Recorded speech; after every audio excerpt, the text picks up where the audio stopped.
Hello, thank you for coming to my poster titled Mindfulness App for Parents of Children with Disabilities or Special Healthcare Needs, Impacts on Health and Well-Being. This work was conducted along with my colleague, Tanis Walsh, and my name is Robin Dodds. So the background is we know that there's many children in the United States that have a special healthcare need, and also that mothers and caregivers experience a lot of health and quality of life and well-being related challenges when they are caring for a child who has a disability or special healthcare need. We also know that mindfulness-based interventions have shown some promise in reducing stress and improving the health and well-being of parents of children with disabilities or special healthcare needs, but that in-person trainings may be difficult for these caregivers to attend due to their caregiving demand or lack of support in being able to go out of the house to do things that are good for them. So we thought that a commercially available app may remove some of those obstacles and support parents who maybe can't access mindfulness-based interventions outside of the home. So we were able to partner with the Mindfulness app, who gave us many free one-year premium accounts for our participants who were directed to use the app for 4 weeks on most days. We tracked their weekly use of the app, but also we instructed them to start with the beginner module for the first week and then move on to self-compassion practices, in addition to whatever else they were interested in exploring on the app. We measured at baseline after 4 weeks of intervention, and then again after 8 weeks. We looked at health-related quality of life, parenting stress, and physical activity. Our participants were parents or caregivers of a child with a disability or special healthcare need from birth to 22. And we had mostly females represented in our sample with the mean age of 43 years old. They were mostly middle to upper middle class, married, heterosexual, and working full-time.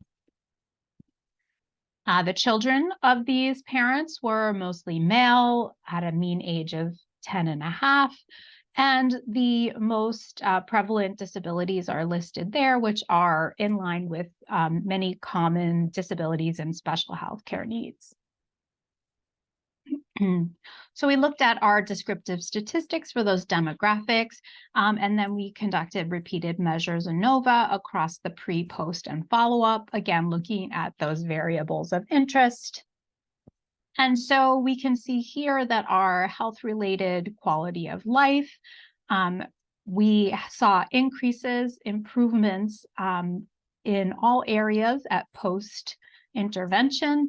And then many of these were also maintained at follow-up, and some even improved more at follow-up. So you can look at how we saw energy and fatigue become less of a problem, emotional well-being become better, and social functioning really increased nicely across the 8 weeks. And these are very encouraging results to see after such a short intervention. As far as parenting stress goes, parents again also saw improvements from pre to post with reductions in parental distress. We saw reduction in difficult child, which means you're having challenges with your child. We also saw reductions in total stress, actually by follow-up, reducing to near non-clinically significant levels.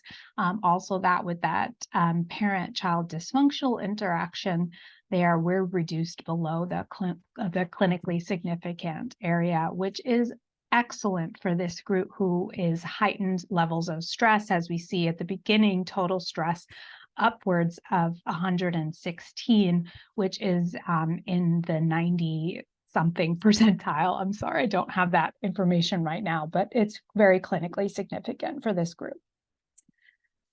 Results of physical activity at pre-intervention, we saw that about half of our participants were meeting their 150 minutes of moderate to intense physical activity per week. And then at post, we saw an increase to 71%, which is phenomenal. People are getting out and they're moving their bodies, and we know that that has a really good impact on our health and our well-being. So great results.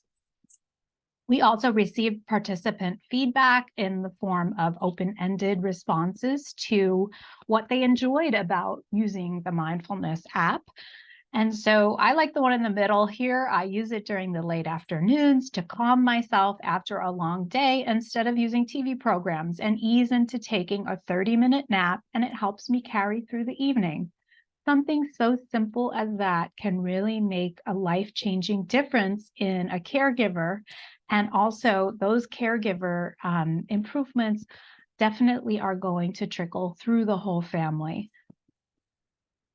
So, like I said, participants showed improvements in all of the things that we measured, and many were sustained or increased at follow-up. We know that this mindfulness app has the potential to improve caregiver health, which may impact their ability to be an effective parent. Our limitations was that we had a loss of participants across phases, which just is an issue, especially when you're doing something on the computer or something remotely done. People fall off. We need to complete additional analyses to look for significance, but also to see if there's differences between the participants who continued to engage in the study and those that dropped out.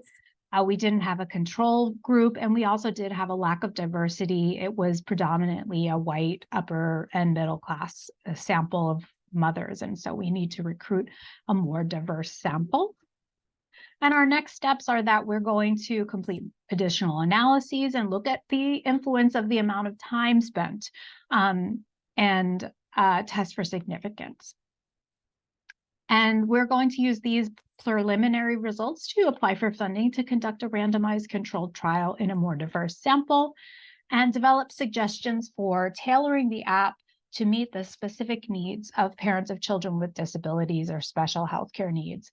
While many commented that this was very helpful, they also wish that it could be a little bit more focused on what they're experiencing. So how can we add additional mindfulness practices or self-compassion practices really geared at the needs of parents or caregivers of children with special healthcare needs or disabilities? Thank you very much.